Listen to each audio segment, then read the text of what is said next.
Welcome into A to Z Sports Prime Time on a Sunday night. Hope everybody had a spectacular weekend.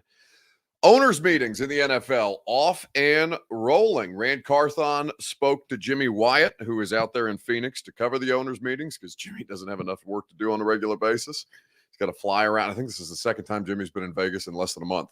But in Phoenix in less than a month. But either way, the owners meetings are taking place. Mike Vrabel will speak at some point this week, and Ran Carthon, Jimmy caught up with him earlier today. It's the first time since we've heard from the GM, or the first time we've heard from the GM since the free agent signings.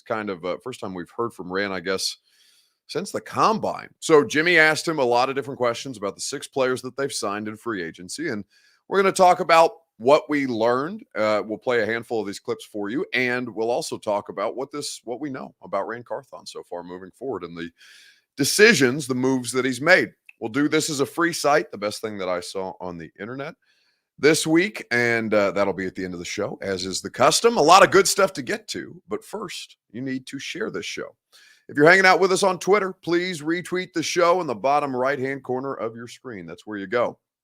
On Facebook Live, it's share now to public. That is in the bottom left. If you are on YouTube or Twitch like Brock Kraft and so many others, you can like the video. You can subscribe to the channel. If you've done both of those things, tell a friend to do the same, and you can all catch up on your regular Titans discussion here on the A to Z Sports Streaming Network anytime we go live, as well as the Big Orange Podcast and so many other fun things that A to Z Sports offers. Let's go ahead and get this thing started. Welcome into A to Z Sports Prime Time from the Superbook Sports Studios. I'm your host, Buck Rising, if you're joining us for the first time.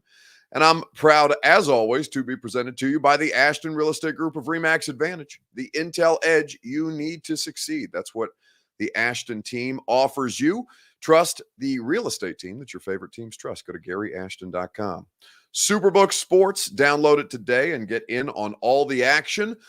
Basketball moving quickly. Only so much time remaining to bet on college basketball. You can do so at superbook.com. TrueMathFitness.com is where you go for your first workout free as a Middle Tennessee resident and to find out about all their great membership options as you try to get into shape, to get your fitness journey started, to get in better shape, or just accomplish your next fitness goal. Do so at TrueMathFitness.com. So, looking at a couple of things here, Robert. It doesn't look like the YouTube situation is working at this point, so maybe the YouTube audience will join us a little later on. But in the meantime, we have some discussions to have around Ran Carthon having met with the media.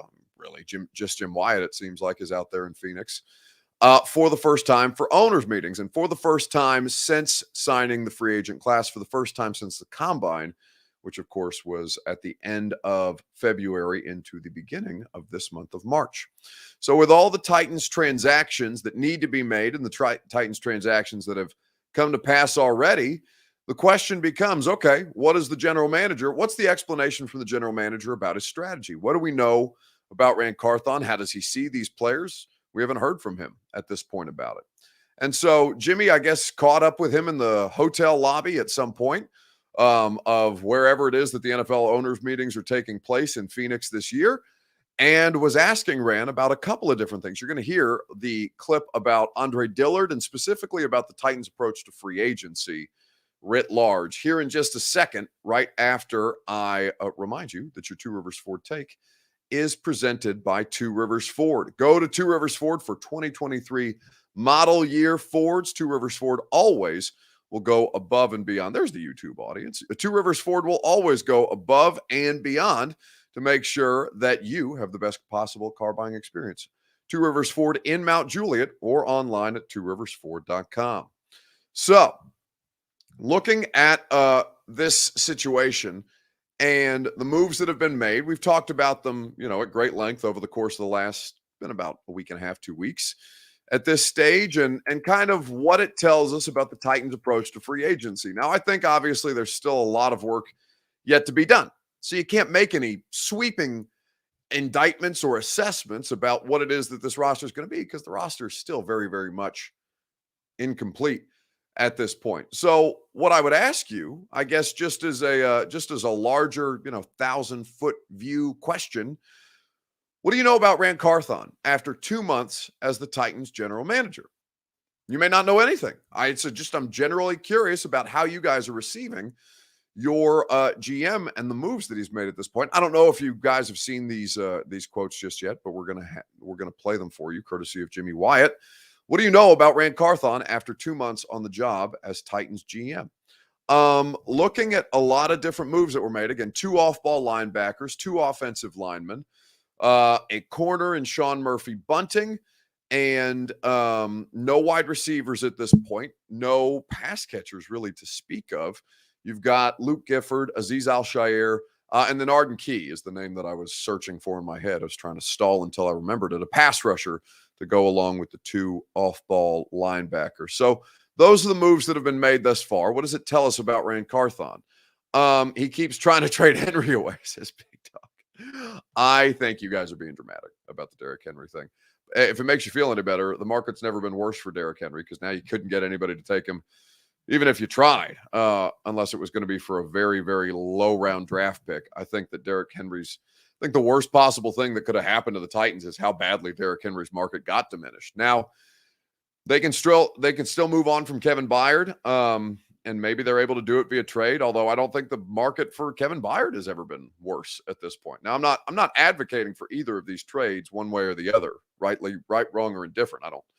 It doesn't make any difference to me what they end up doing. I do think it is in their best business interest to try and move Derrick sooner rather than later while he's got value, but things like the Austin Eckler, availability kneecap Derrick's value.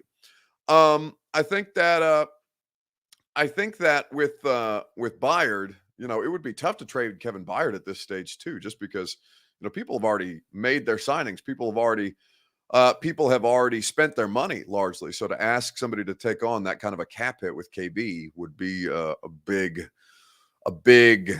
It would not leverage out in the way that somebody like Kevin Byard would be worth trading. If you were to have to move on from him, if you were going to try to move on from him. And it seems like they're trying to figure out a situation where they either get him to take a pay cut and try and continue to negotiate that, or just flat release him, which would be really, really tough. Daddy Hot Drop says Zeke can't even find a home. It seems like he might sign with the Bengals, but that momentum has really, really slowed down.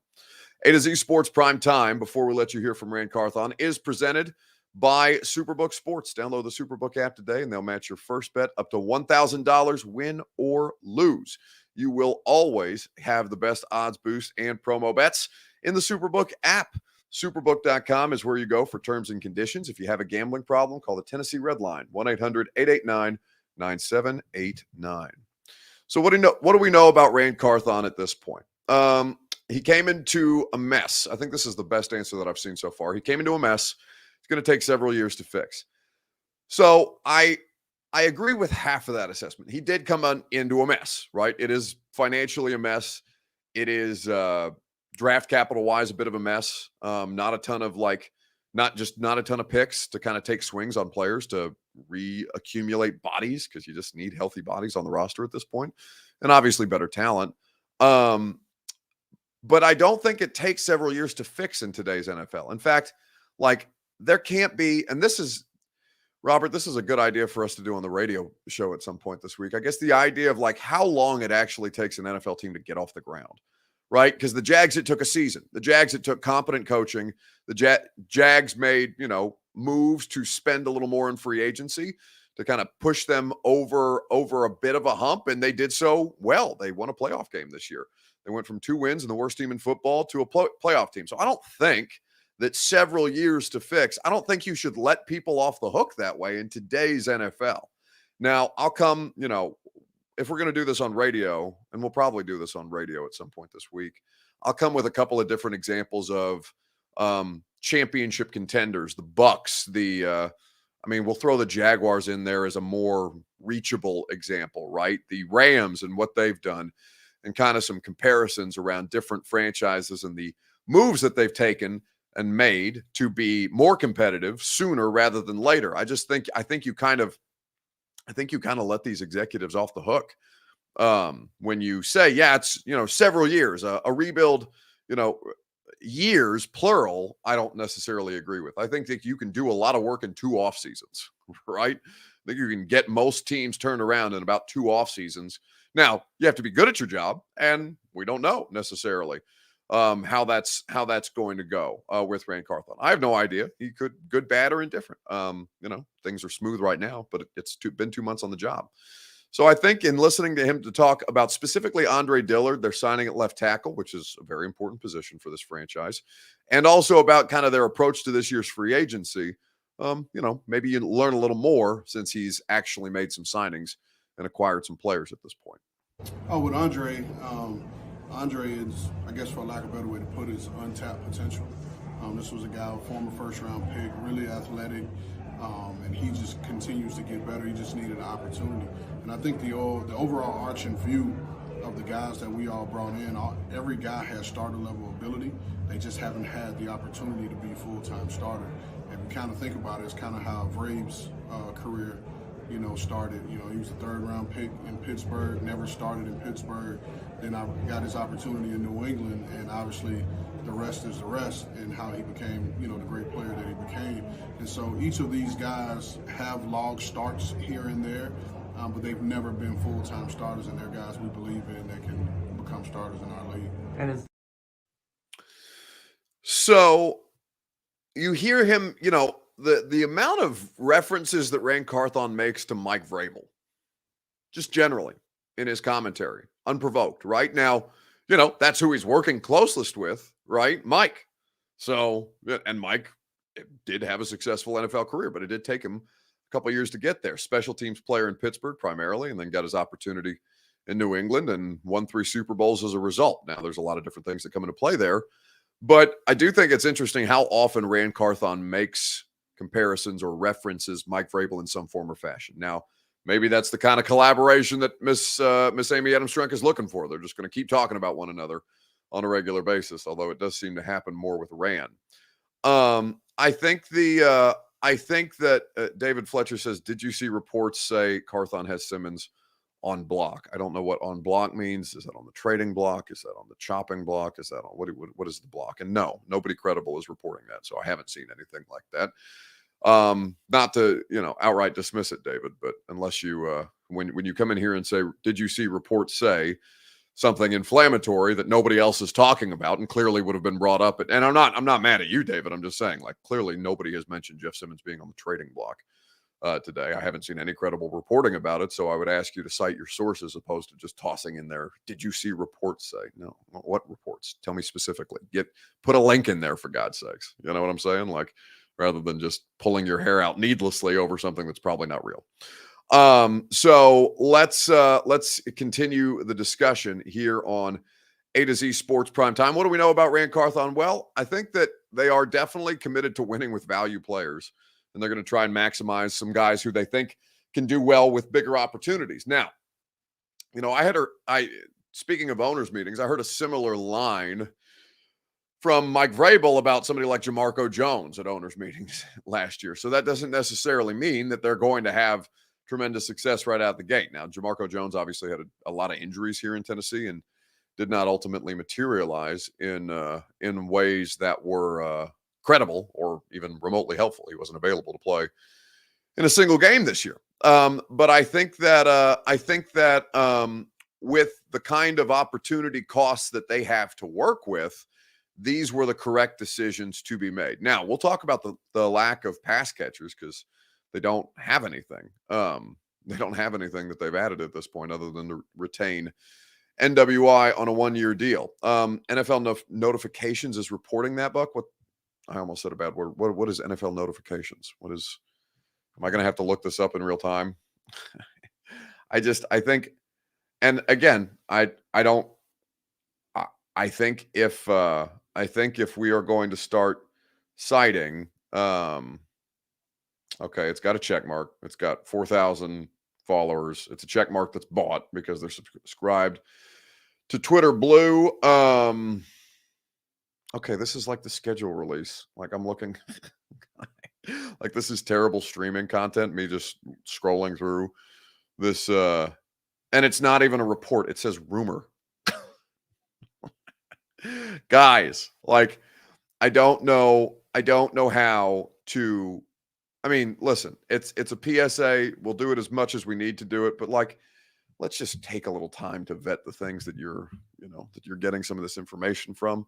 I know that it's a big wide world out there in the internet and that a lot of stuff is flying around all the time, but again, credibility does matter in these situations. And rather than bogging things like the primetime show down with fake reports and then me having to go up and look at account. You remember that schedule leak account that was just leaking schedule dates for games and all these different things, and people had their damn like charts and they're trying to graph out everything. They're trying to figure it out, connect the dots. Ooh, NFL schedule leaks said this. Ooh, NFL schedule leaks said that. NFL schedule leaks, blah, blah, blah, blah, blah. And then the NFL schedule leaks account came out after the fact and said, ha ha, mother bleepers, I got you. I just been making shit up.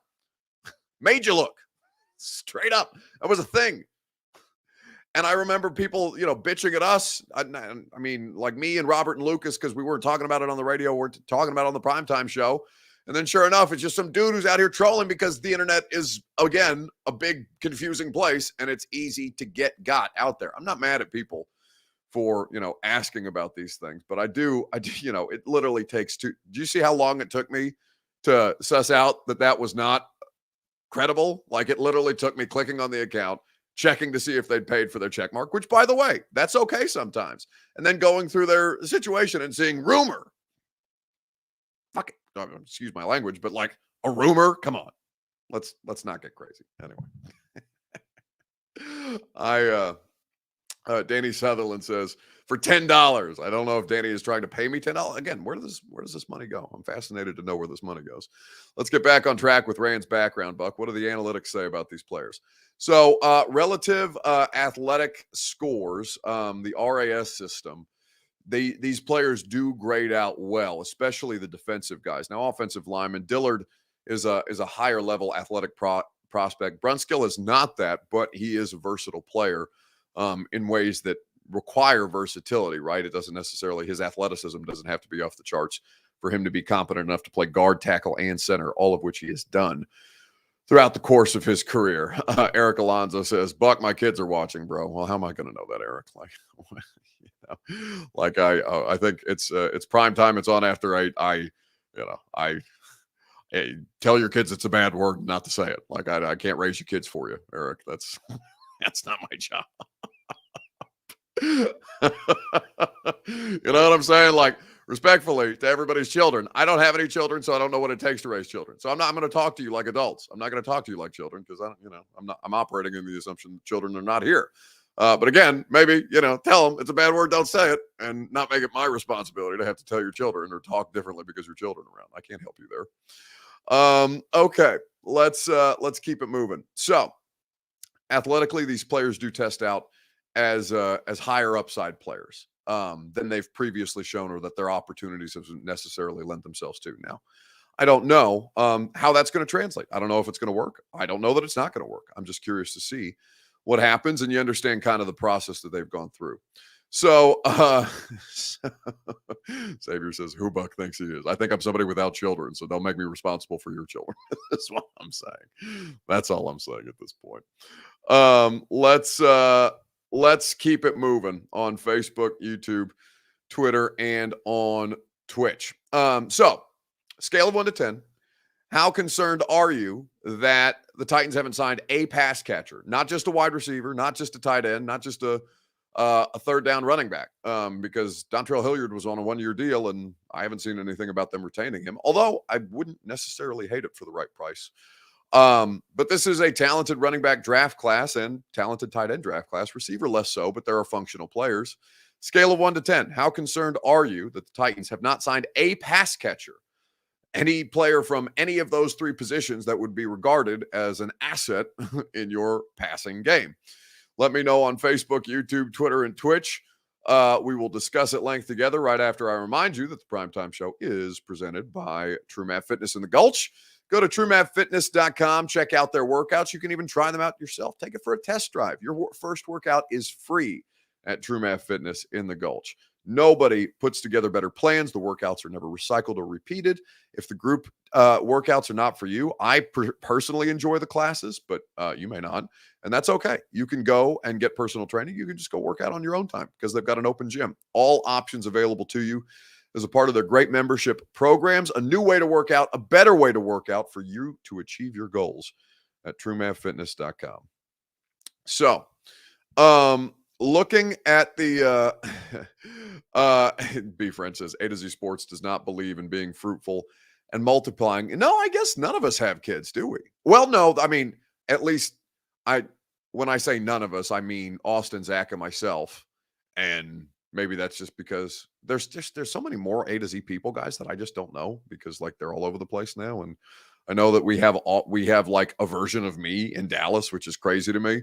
Because I'll see it on my timeline every once in a while and be like, wait, who's that guy? Mauricio. He's really good. But yeah, there's a lot of different A to Z dudes. Now, the three of us, and I almost said like the main three, but that sounds super disrespectful to everybody else. But like, the three of us who have been here the longest is probably how I should say it. Zach, Austin, myself, I guess none of us have kids at this point. Anyway, let's see. So, looking at the situation for the Titans pass catchers, right? You have no new wide receivers. You have NWI who was retained. You have 4 wide receivers under contract right now. You have NWI. You have Traylon Burks, Kyle Phillips. You have Racey McMath, and then you have NWI. Now, scale of 1 to 10. What is your level of concern that they have not signed a pass catcher? I mean, they seem like they have opportunities to do so, given where the market is it's not crazy, especially for the wide receivers. Now, they may feel that they need to go even more cost effective than that, and they may not necessarily like what's out there. These are not game changing players. These are not high leverage players. And by the way, receivers they're not dying to play in Tennessee, right? That's something that we have to talk about. And in fact, Robert, if you're making notes on segments for later in the week, the idea that wide receivers may not want to come here. It's like David Long, right? David Long, who took a deal with the Dolphins that made everybody here look around and say, well, what the hell? 2 years, $11.5 million. The Titans couldn't find that. And it's a different situation because the Titans clearly weren't interested in getting in on the David Long market long term. But also, it assumes that David Long took like the biggest financial offer out there. Probably not the case. David Long went to play for a competitor. Now, the Dolphins would have leverage in that spot and look around and be like, hey, you've got your former head coach out here questioning your durability. It's going to hurt your market, but we'll do a short-term deal with you. We'll give you the opportunity to prove Mike Vrabel wrong and your soft tissue injuries wrong, and we'll go out there and we'll try and win a Super Bowl, right? 2 years, 11.5. It'll be a perfect fit. Come hang out in Miami. So David Long, and I don't know that there were better financial offers out there, but I know that probably wasn't the best financial offer that David Long got. So David Long kind of, did a risk assessment, for lack of a better term, in his representation and said, okay, do we want to go play for the most possible money and just go to a terrible team or a place that we don't feel like is right? Or do we want to take the lesser option, the offer that doesn't look as good on paper, but does give me the best opportunity to succeed, both because the defense will benefit from his presence there if he can stay on the field. And, I think Miami is going to be looked at as maybe not a Super Bowl favorite because their division is a bit of a shit show right now. But I think that they will be looked at as one of the teams that will be considered one of the top contenders in football this year with the things that they've gone about acquiring. So I think that to take all those things into consideration, Big Dog says 8, 3.5. Not that concerned for Dion. Jeffrey says 8. Jeff Roberts at a 9.3. He's stressing about the lack of wide receiver or pass catcher generally talent. Darius says 10 out of 10. He is not happy about the lack of pass catchers at this point. They don't have a lack of off-ball linebackers, though. That seems to be the position that they've fortified the most thus far. Offensive line as well. But looking around at the pass catcher market, I think they would still benefit from adding a veteran and not settling for NWI in that role. Now, NWI, it's not like Nick isn't capable of doing that, right? Like, I think Nick could handle it well. I think we're probably not giving him as much credit as he deserves. He's a veteran NFL wide receiver at this point. He's just not the most physically gifted or best wide receiver in the world. I think that's okay. You don't have to be, Julio Jones can be the most talented player in the world, and it really not matter to have Julio's veteran presence in there for the rest of wide receivers. You just need better players. And if NWI can be the one who kind of oversees all of it as the elder statesman after, I think, heading into year 5, NWI is. I think that can be an equitable solution, but the talent has to come from somewhere, right? So they're signing off ball linebackers. This was Ran Carthon talking specifically about the David Long replacement, Aziz Al-Shaair. I think it's the guy you guys saw is totally different from the guy when it's time to go on the grass. He's a maniac, on the grass, but one of the most calming and even keel, humble spirits that you'll meet, off the field. Very thoughtful, very conscientious. He's one that I'm not going to be surprised if he logged the most community service hours of guys on the team. But what I love about Aziz is just the tenacity that he plays with. He's, full tilt every single snap. And he's a guy that in this phase of his career, coming into year 5, I believe, like he really wants to step into a leadership role. He's kind of been in Fred's shadow and Dre's shadow in San Francisco. So he's really looking forward to it and really wants to embrace being a leader. You're giving NWI credit, Aubrey says, because he went to Indiana, LOL. No, if anything, I think that's a mark against him because, like my alma mater is, there's a reason that everybody from Indiana is an Indiana basketball fan and a Notre Dame football fan, because Indiana football is, a minor league program as far as that's concerned. But listen, to NWI's credit, he played Big Ten college football. He made it in the NFL as an undrafted rookie free agent. So maybe there's a great deal that the draft picks can learn from a guy like that, who's obviously had to overcome adversity because he's been, the butt of a lot of jokes and still found ways to make an NFL roster. So I do think that for as critical as a lot of people want to be of NWI, the player, I do think that may ignore the person that they feel like is capable of handling the role that we all keep stressing about, the veteran wide receiver presence that the Titans need to have in the room. So Hunter Boyd says we don't have a QB3. No, I think more accurately, you don't have a QB2, because I don't think Malik Willis is that yet, but we will see how things go. I think let's go ahead and wrap this up with This Is a Free Site, the best thing that I saw on the internet this weekend. The question we're going to ask you is this: yes or BS? Those are the 2 response options. Yes or BS? Sean Payton's comments on Jerry Jeudy today. Now, if you haven't seen the tweet, I'm going to put it up there for you. Yes or BS to this tweet, this statement from Sean Payton, Broncos coach, on Courtland Sutton and Jerry Jeudy. Yes or BS? Do you believe Sean Payton when he says, I see and read just like everyone else, but we're not trading those 2 players?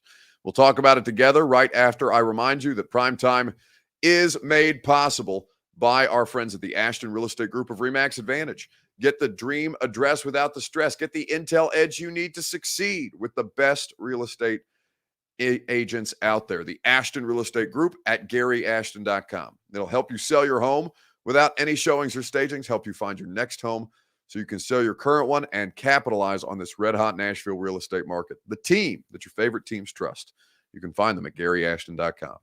So yes or BS? Sean Payton being asked at the NFL owners meetings about 2 young wide receivers who may be interesting trade targets, because the Broncos obviously are without a significant amount of draft capital. So Sean Payton was asked about the rumors of them possibly trading Courtland Sutton or Jerry Jeudy, and tells Tom Pelissero, I see and read just like everyone else, but we're not trading those 2 players. Now, I asked Robert this question earlier and said, how often do you believe things that NFL coaches say? Because I do think, there are some who are transparent. There are some who actively don't say anything, so they're not going to lie to you, but they're not going to tell you what's going on either, which I think Mike Vrabel fits into the category of, at least podium-wise, press conference-wise. I think that's Mike, where he'll just non-answer you to death. And occasionally when you ask him good football questions, he'll give you good football answers. But, for the most part, Mark's just going to kind of slough you off. Or do you believe them to be, on a regular basis, kind of BSing. Now, this is BS season, right? So yes or BS. Troy Anderson says BS on that. William Jones agrees. Chris Frazier, Troy Davis, all saying BS. I haven't seen a yes at this point. Do you take him, Sean Payton, at his word? But I do think that the Titans at this point, or rather, excuse me, I do think that Sean Payton, is more upfront. He is definitely available, and he definitely gives honest answers or forthright answers. Now, could things change between the time that Sean Payton's asked this question and hypothetically a trade for Jerry Jeudy or Cortland Sutton goes down, and he says, "Well, the factors changed, right? The factors changed from the time that I was asked that question to the time that we did a hypothetical deal." That could happen.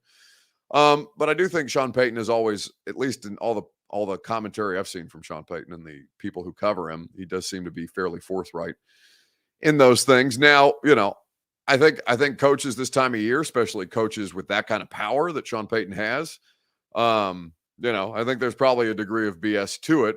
I don't think anybody can say anything definitively. It's like Mike Vrabel saying that A.J. Brown would, is not on the trade block as long as Mike Vrabel's the head coach. And then what happened? A.J. Brown got traded. So some of it can be unintentional. They can mean what they say and then it not happen because, again, things outside of their control.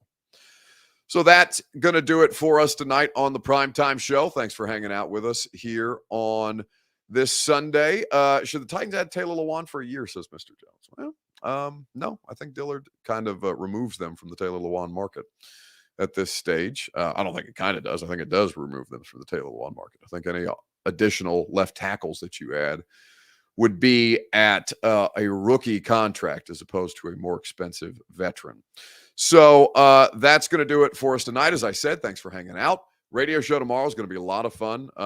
Obviously, not a ton to talk about in local basketball, but we'll play more of the comments that we didn't get to here from Ran Carthon on his signings in free agency. We'll talk about this wide receiver situation, and we'll have a great time doing it.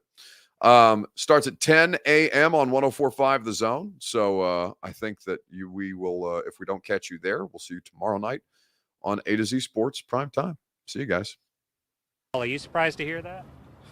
Certainly not. The first year we took it to the limit.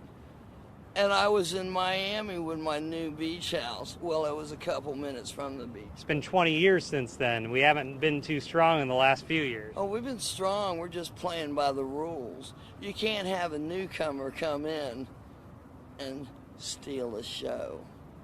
Thank you.